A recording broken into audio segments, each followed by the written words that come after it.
Welcome to Tech Notice. This over here is one beast of a creator PC. If money for you is not an option, then you might be asking, look, just tell me what's the best part. Then we're running the best of the best in here. I'm talking about the best GPU, as much RAM as we can, the best CPU, the best cooling, everything's just the best. What we're gonna be doing is building this PC, because it was one interesting build.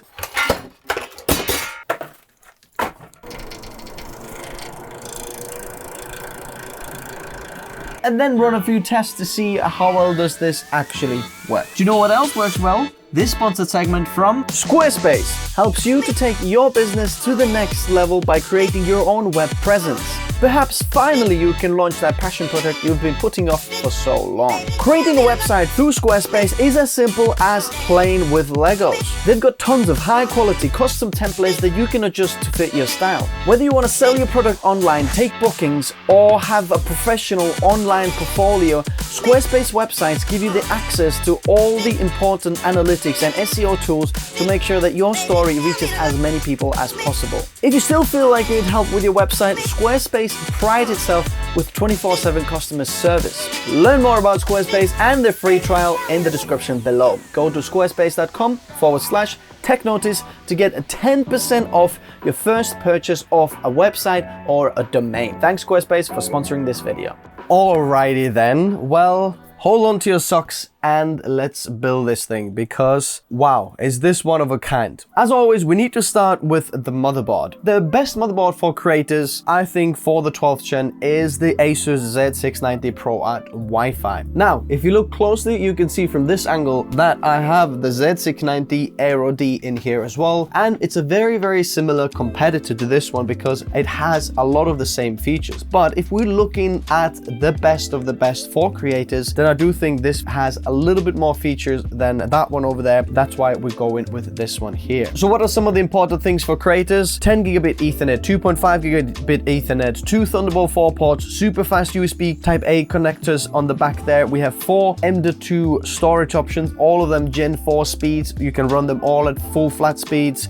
You have a really fast USB-C front panel connector with actually quick charge function as well. So you can have quick charge, what is it, 4 function there as front panel as well. All the rest is a bonus. It's going to be great. Next of all, the CPU. We're using the 12900KS from Intel, and this is the best CPU that you can get for video editing, as long as you're not going above 6K raw video editing. If you're staying in the 4K and H.264, H.265 codecs, there is nothing that can beat this CPU. It is so good. It's got the fastest single core performance in the world, and it has a very good multi-core performance in the world as well. Those 16 cores are no joke. The 8+8, they're absolutely amazing. Now, the only downside for this CPU is the raw editing. If you're going above 6K raw, so 6KB raw is still okay, but if you're using Red Raw or ARRI or something else, it's really not going to cut it there, and maybe worth going, you know, with a little bit of a different platform when you're doing that type of editing. But for the mainstream editing, there's nothing like this one. So let's install it.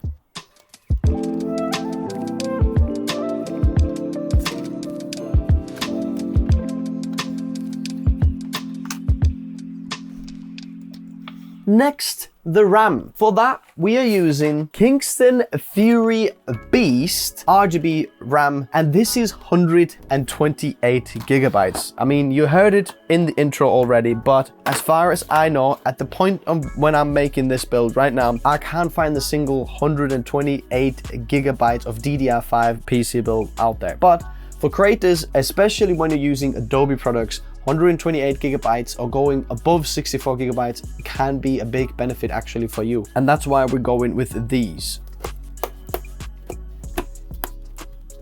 128 gigabytes of DDR5, it still blows my mind. This RAM can go up to 5200 mega transfers per second, but we're gonna see if we can actually turn the XMP on. Most likely not, but the actual transfer difference, or like the actual speed difference isn't as important for creators as the capacity, depending what you're doing, but most likely 99% of the cases, that's what it is. Okay, for creators, next of all, what you need is the SSD and storage system. And because this motherboard features 4 M.2 SSDs, we're gonna occupy them all.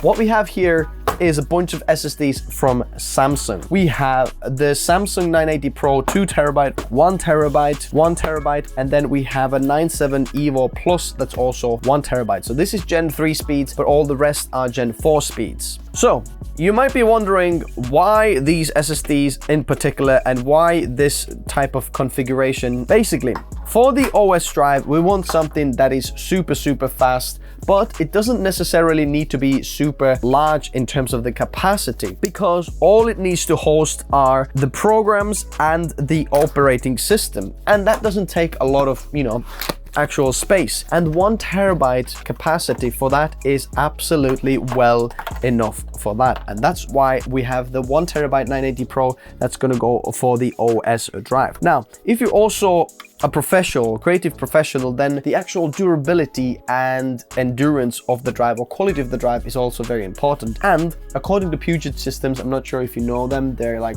probably one of the most well-known creator SI system integrators in the world, based in America. They reported that they have literally like almost no SSD failures in all of the SSDs that they have shipped out, and that's like about thousands that they have shipped out or something like that. So very impressive in failure rate of these SSDs. Now the secondary M.2 slot over here, this is for the project drive, and I'm not sure if you're familiar with the creator storage workflow. If you're not, highly recommend you go check out my video where I'm going to go more in depth. But for the project drive, we're going to be using the 2TB version of the 980 Pro, just because your projects might be bigger than 1TB, and to fit more projects in there, we want to use a little bit of a larger drive and still maintain the incredibly fast speeds of over 7,000 megabytes per second read and write speeds, which these Samsung drives can do. So to be honest, above like 4-5 gigabytes, no one can actually tell the difference, or no one can actually use it. But the random read and write speeds are still faster on the Gen 4 drives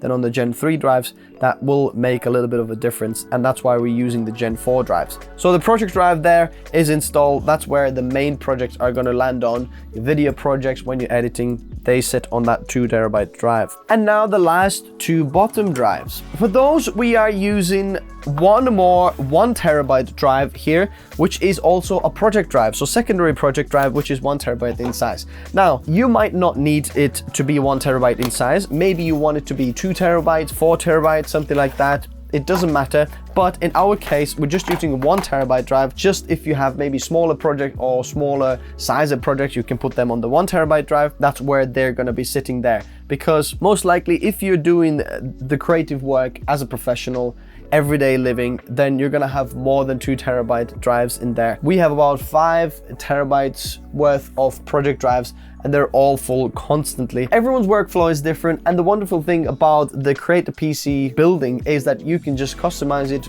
to your needs and upgrade it later if you want to, or so on. You can have this as 512 gigabytes, 128 gigabytes, or 4TB. It's up to you. And the last drive is this 970 Evo Plus drive. And you might be asking, why this one? Because this is Gen 3 speeds. You might as well just get a Gen 4 drive. And actually, this is going to be our cache drive. I mean, if your budget is, unlimited, then of course you can have Gen 4 drive as well there. But the cache drive often doesn't have to be that fast. It just stores temporary drives or temporary files, and to have it as Gen 3 speeds, which are still like over 3,000 megabytes per second read and write speeds, is well enough for that. And this is going to be 1TB drive as well, and that's what we're going to be slotting in there.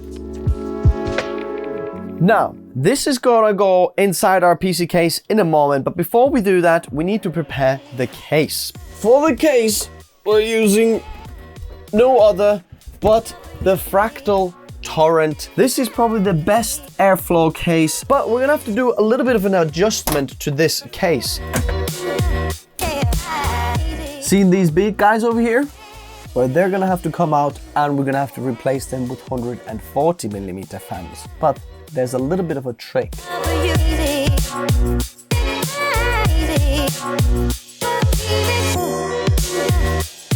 Okay, the Fractal Torrent case actually comes with these fan bracket accessories. So if you want to install 120 or 140 millimeter fans in the front here, you have to use these brackets.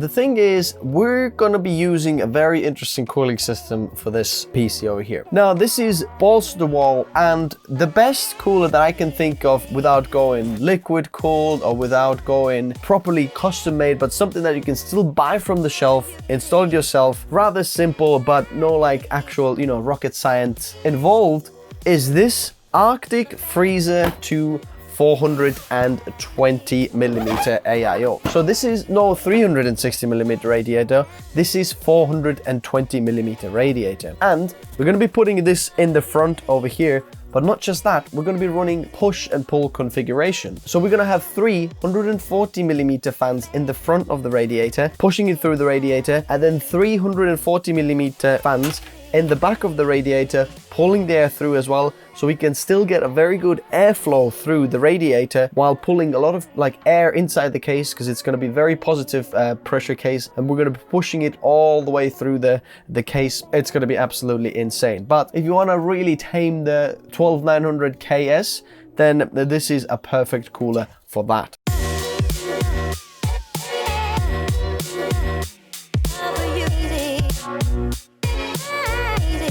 The fans that have been installed with the radiator that comes already with it, because this is a RGB version, you can get it without, you know, RGB as well, where it's completely black. But we have the same fans, another 3 fans that we can put in the front or back of this cooler to actually match all of the 6 fans. So these are P14 PWM PSD ARGB 0dB fans from Arctic. They have 6 years of warranty, ARGB, plus they're very, very affordable, and actually probably nicest RGB looking fans as well. In order to actually fit the radiator in, we're gonna have to take one of the front bottom fans off, because the radiator is going to be so thick with 2 of these fans, because the radiator is very thick, plus the 2 fans as well. It's going to be extremely, extremely thick. Okay, there's a little bit of an issue here. So basically this bottom bracket in the end here, it's a little bit too high, like only about 2-3 millimeters too high, which means that the radiator doesn't fit there because the holes that are a little bit slightly out. So what I need to do is actually cut off this bracket from about there, and then we can actually fit the radiator in.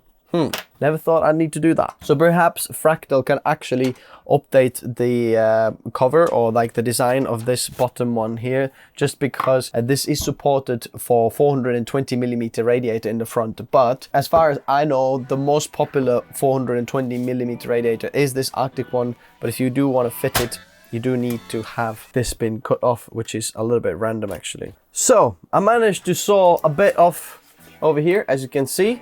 But the good news is that I actually figured out that if you measure this side here, because you can put the 180 millimeter fans here on the bottom as well, I can actually fit 280 millimeter fans in the bottom there, which we're gonna try to do as well.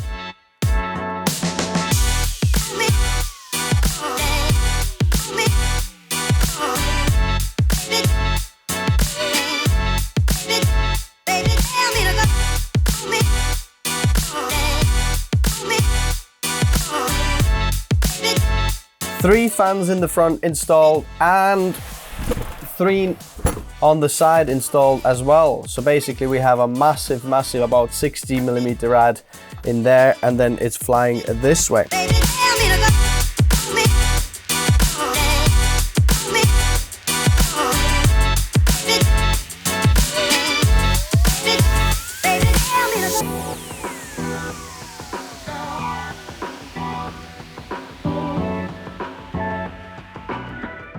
So I finally managed to get these 2 fans in there. Believe me, this is so tricky. This literally goes there by -2 millimeters. So you basically have to squeeze and bend the chassis a little bit out, then it goes in and then it clicks back together, but they're like perfect. So 280 millimeter fans on the bottom there, and then absolutely stack of fans in the front. Gonna push this in. This is gonna be such a positive pressure case. and it's gonna be amazing. Before we're gonna put the motherboard in, we wanna install the actual LGA 1700 mounting bracket for this one and prepare the cooler as well. Okay, very interestingly, if you want to install this cooler to this motherboard, because of these little capacitors or whatever regulators, voltage regulators, these things in there, this actually interferes with this back cover, so we need to undo these two screws here, and then we should be able to just get it loose. You actually have to replace this cover, because I didn't know that. I don't have time to ask this from Artgrid, but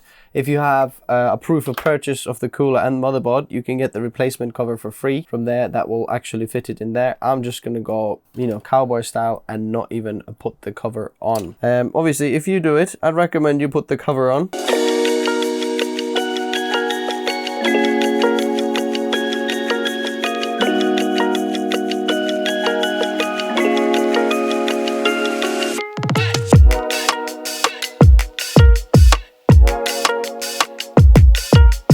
Okay, so this is not the end of the build, because we need something that powers the whole thing. We want to get something that is the best. And, you know, 80 plus gold power efficiency isn't quite enough, especially our case here, when we have so high powered, you know, parts. We don't want to waste any more extra energy. So what we're going to go for is the Be Quiet Straight Power 11 80 plus platinum. So this is a step up from 80 plus gold. Now there is 80 plus titanium as well. I actually asked them to send the titanium one, but they probably made a mistake and sent the platinum one instead. Now the cool thing is that even though this is a modular power supply, I have something special for you.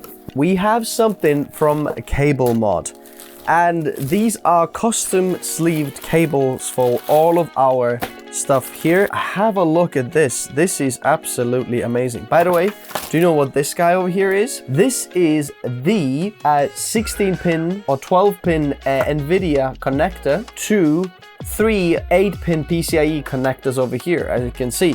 So we can easily connect our one cable to the PSU and not have like a big, you know, guts of the GPU coming out.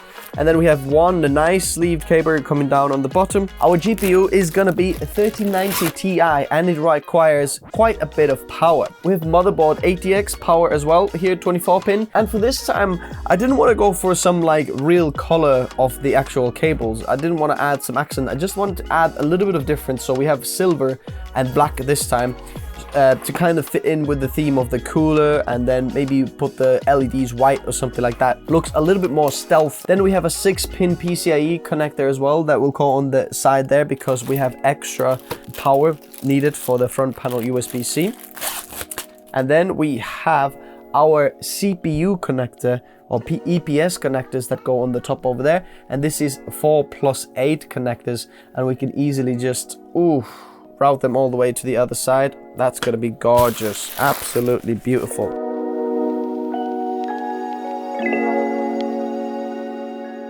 So the power supply gets installed upside down so that the fan is underneath.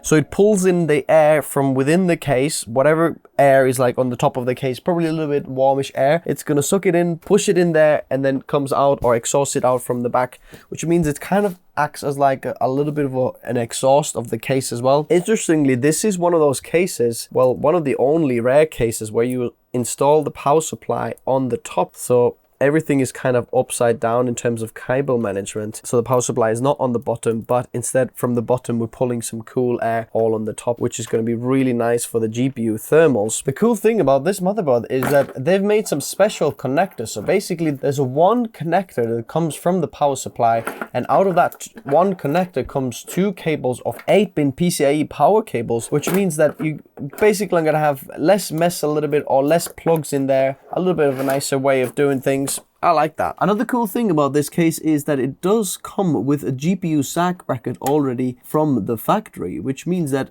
you don't have any dinky random kind of GPU Sag brackets, but you're gonna have something that actually just fits right inside the case, and it's actually just very, very solid and very small. It doesn't have something random inside the case. For the GPU, we're gonna have no other than an RTX 3090 Ti. This time, the RTX 3090 Ti is from Zotac, and as far as I know, this is one of the longest GPUs you can have inside your case. Check this monster out. Now, let's see if we can actually slot it in here. Okay, check out the clearance. Literally 1 millimeter from the edge. That's it. Now, we shouldn't have any problems with GPU thermals. As you can see, we got two massive fans blowing straight cool air onto this GPU. And then from the front as well, it's going to be blowing inside there, which is just going to be absolutely amazing. We also have this special cable, which means that we can actually run the cable from the top of the GPU and then from the side like that, which makes the aesthetics of the actual GPU very, very, very clean and nice. So now the problem is on the other side. I'm gonna fix the GPU Sag bracket as well that we just installed. I just need to figure out where is it gonna be able to support this, and then we'll go on that side. Honestly, big fan of this Sag bracket. As you can see, no sag on the GPU. It's literally just solid there because there's a nice support on the back corner there. Super happy about that. Now check this out. Okay, now we need to make sense of this and then get this sorted out.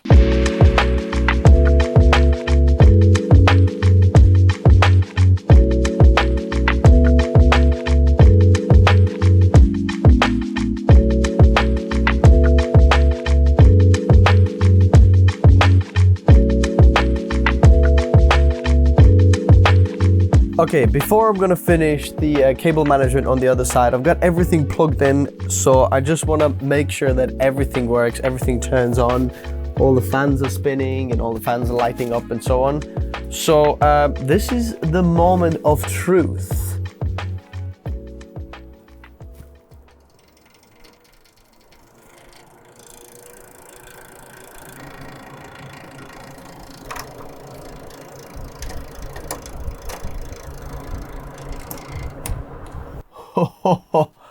I've got a post. One thing that's working really well is the airflow. I mean, the airflow is absolutely amazing. I can see all my RAM, I can see all the SSDs, I can see 12900KS. So looks like it's all working. All we have to do is now turn it off, update the BIOS and stuff, and then, you know, keep cracking. I'll have to figure out why this fan is not working over there, but the rest of it, let's go. Alrighty then, well, we've got the PC up and running, RGB is configured, Windows is configured, everything is ready. And I'm actually running a stress test of the GPU there in the background because what I want to know is how good is the GPU thermals, because there's a lot of airflow going on, as you can see. The build was absolutely insane experience. I'm not gonna say the hardest build, but certainly one of the most challenging builds, because as you can see, these two 180mm fans on the bottom there, they fit just right, and honestly you have to do a little bit of magic to get them in there. And another thing, very important tip for you if you're gonna do this exact same configuration build, is run the cables for the bottom of the motherboard first, because after you've put these fans in there, you're not going to be able to run those cables through anymore. Otherwise, you know, you'd have to take the motherboard out, shift it up, and then get the cables through, like, or some of your fan cables, or even SATA cables or something that goes in there, even USB 2.0, if you're running any of those things, run them first, then put the fans in. And then the GPU and everything kind of fits in this case just by millimeter. Now, I did the research beforehand, and I knew this was going to be a tight fit. This GPU is one of the longest GPUs, if not the longest GPUs you can get in the world. It is so long, and the GPU ends, and then there's about 1.5 inches of plastic that kind of sticks out from the GPU, and it's actually touching the kind of rubber of the fan in there, but everything fits. We've got a 420mm rad in there with 6 fans running push and pull configuration. You might be asking, well, it's been tested that it doesn't actually make a lot of difference in terms of the cooling of the CPU.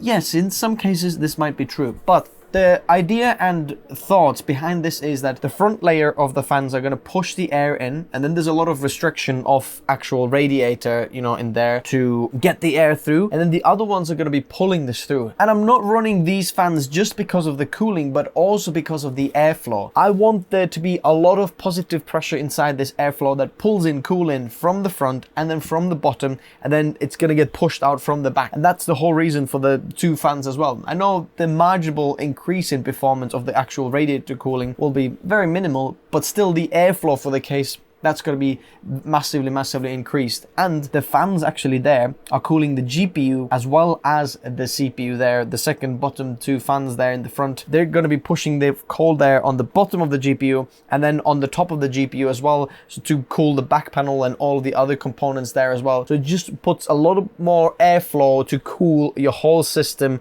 out. And there's actually only two exhaust fans, and one of them is actually included on the power supply. So the power supply is going to be sucking the air from the top there and then pushing it out from the back on the top there. And then we have one exhaust fan in the back. So as you can see, everything is installed. We've got the 12900KS i9 installed because this is just the best CPU for creators you can get. Now, this is with an asterisk, depends what you do, what your workflow is. But if you're doing a lot of mirrorless camera editing and photo editing, then there's nothing like that, especially if you're doing H.264 and 5 codecs. We've got 128GB of DDR5, and it's actually running at 4800 megahertz. So the XMP like 2 is enabled at the moment. I haven't tried 52 yet. We're gonna make another video about that to see the actual issues of the 12th gen and the DDR5 and see if it actually works there. But 128GB of DDR5. Like a few months ago, this wasn't possible, but now it is. And as far as I know, this should be the first build in the world that runs 128GB of DDR5. Let me know if there's any other in the comment section below. I'd like to check them out. So SSDs, we've got one Samsung 980 Pro, 1TB, one terabyte 180 Pro there as well, then 2TB 180 Pro, and then we have 970 Evo Plus. All the SSDs are installed. Then for Ethernet, we have one controller there, but actually there is two Ethernets there, but I haven't done the actual updates for this here. As you can see, we're going to check for new driver updates for the Intel one, because there is a 10 gigabit and a 2.5 gigabit LAN on this one. So if you are a creator, like literally this has everything. 10 gigabit Ethernet, 2.5 gigabit Ethernet, two Thunderbolt 4 ports, super fast USB connectivity. The front panel USB-C is actually also quick charge 4 compatible, so you can get up to I think 60 watts of charging through the front panel, which is absolutely insane as well. The iGPU is on. So we've got the UHD 770 that's inside the 12900KS, and the creators, please turn that on. If you haven't yet, you're missing out, like up to 40% of performance depending what you're doing, but it's ridiculous. And then we have the RTX 3090ti from Zotac. And when you look at the RGB of the whole system, it's kind of like a teal, you know, and black, and then a little bit of gray there, but I like the design of all of the RGB. Now, I wish that Zotac gaming kind of thing there would be a little bit different color, because the infinity kind of RGB in the front there, it's a little bit of a different color than the rest of the RGB, just because it already has a panel that it shines through the RGB. So if you set it to a certain color, it doesn't come out quite as light, because on the left side it's kind of green and purple, so it's cut like a little bit of a dim there, as you can see on the side camera there. But all the other RGB very easily configurable from different software. And here's the thing, you do need a few different softwares to get this working. At first, I didn't see the GPU on my Armory crate, you know, the motherboard control software, but then you can use the Firestorm of Zotac RGB controller, where you can, you know, customize your GPU clock speeds and do all the overclocking things. But for creators, it's not necessary. In fact, I don't suggest you do it, but you can configure all the different like RGB in there. All the back panel RGBs can be configured separately. Then this panel can be configured separately, and even the Zotac gaming there can be configured separately. So there's a few different RGBs on the actual GPU that you can configure separately as well to, you know, fill your RGB taste there. Then the Kingston Fury RAM, you need the Kingston Fury RGB software to configure the RAM. Interestingly, that Fury RAM isn't supported on AuraSync or any of the ASUS yet. I bet this is going to come out, but at the moment they haven't figured it out. You can't basically control it on AuraSync. Design wise, I think this is really cool, beautiful PC, and also very, very powerful and effective and actually functionable in terms of like not just design. The airflow is absolutely amazing. This is one of the best airflow cases you can get in the world. Super good airflow from the front, from the bottom, and then goes out from the side. I'm very happy with that.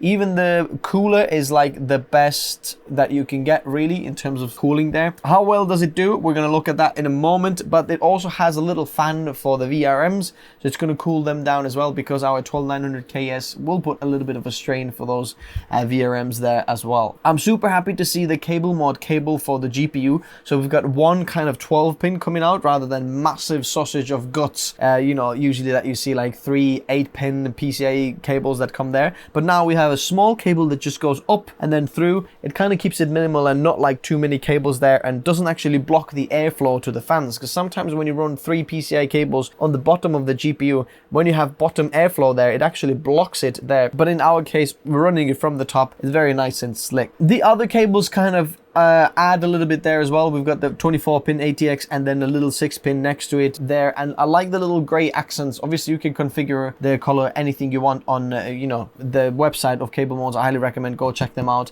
because you can, if you go with this teal and black kind of theme, you can make the actual gray cables, okay, you know, color into teal, for example, or something like that. I wanted to add it gray, just I might want to use these cables in a future build as well, on different builds, so it kind of is not just black, adds a little bit of texture like a gray and silver and black. So then let's have a look at the GPU. How is the GPU doing here then? As you can see, we've been running this now for about 15 minutes, and let's have a look at the thermals. As you can see, our 3090 there, 3090 Ti, excuse me, is running 74C, very good GPU thermals. As you can see, the GPU hotspot or memory hotspot is 80C. It hasn't gone any higher there. GPU hotspot is 89.6. It has gone 90C on the hotspot, but that's how hot this is actually going to be. It's doing really good job cooling it down. Now the fans are going quite high there, but the interesting thing is, let's have a look at what the temps do if I'm going to put CPU test on as well, because then all of these 6 fans from the front start to blow air through as well, and then the bottom fans start to work much faster as well, because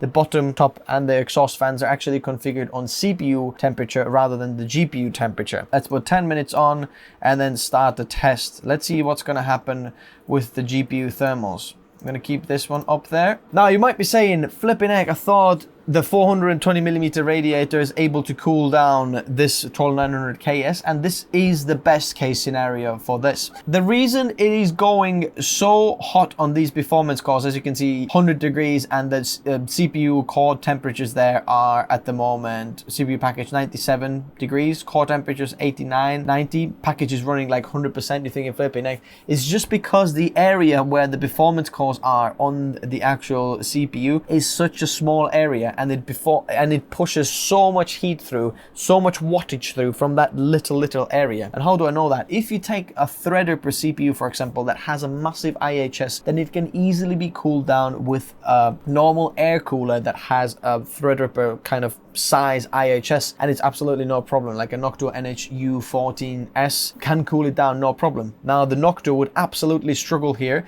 and so is this. Oh, look at that, our GPU, what's this? GPU thermals. Let's see what's happened there. CPU still putting 270 watts. What's our GPU doing there? Oh, interestingly, there's some kind of issue now where the CPU is pulling power. It can't quite push all the same power through anymore. Look at that, that's interesting. If I stop the GPU test or CPU test, is it able to do that now as well? Yeah, it pushes it back. Interestingly, so I'm not quite sure what the issue is there, but generally, in terms of GPU thermals, I'm super happy with it, because if you're a creator, unless you're doing Blender rendering, and even then you're not really going to see those temperatures from your GPU, because it's going to be cooled down so well. While we're here, let's do a little CPU test. How good is the CPU here? Single test speed, 99C on the actual package, pulling 276 watts through from the CPU through 7.7. We're on the 10-minute mark. Wait a second, let me take this off and do a single test. Obviously it's still a little bit warm, so the system is warmed up. It's not just like running it cold.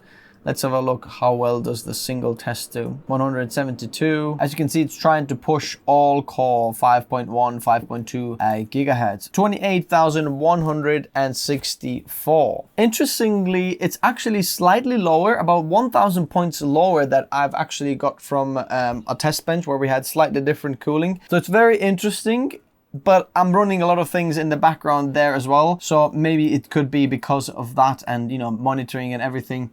Plus, it's really, really hot in this room at the moment. It's 29 point something degrees Celsius as the ambient temperature, which is very, very warm. So all of the warmth inside there will affect the like multi-core performance benchmark results, because just the CPU will be slightly, you know, cooler or slightly colder there. Every single point will matter there when we're talking about pushing that much wattage through there. Now, as a creator, you really don't need to worry about that, because normal workflow, if you video or photo editing, this will never go that high. And one of the other reasons for going with this CPU is the actual single core performance. It's single-handedly the best single core performance in the world that you can get from there, which is absolutely amazing. For Photoshop, Lightroom, any of the slightly threaded tasks, even video editing, often what you're doing is not using multi-cores, but single cores. So that's super, super fast CPU. I might even use it for my personal build after this, we'll see. So now the SSDs. So we're running 4 SSD configuration inside there, and we could put more SATA SSDs from the side because there's plenty of space in the back over there, or hard drives, whatever you want. But let's have a look at the speeds.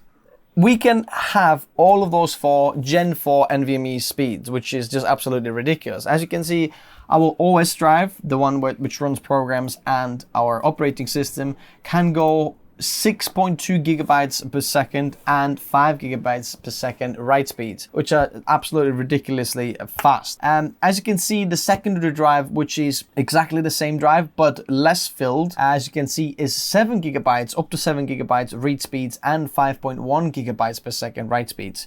I mean, guys, I'm talking about gigabytes per second. No one can reach these speeds. It's absolutely ridiculous. Now, then we have another 2 terabyte Samsung 980 Pro there for the project drive. So we have 2 project drives. One of them is 1 terabyte, and then one of them is 2 terabytes inside. The 2 terabyte one is as fast as the 1 terabyte one, as you can see. 7 gigabytes per second read speeds and write speeds up to 5.1 gigabytes per second. I mean, this is absolutely ridiculous speeds. And then we also have a 4th drive, which is the cache drive, where I'd recommend your temporary files or, you know, program cache to be on.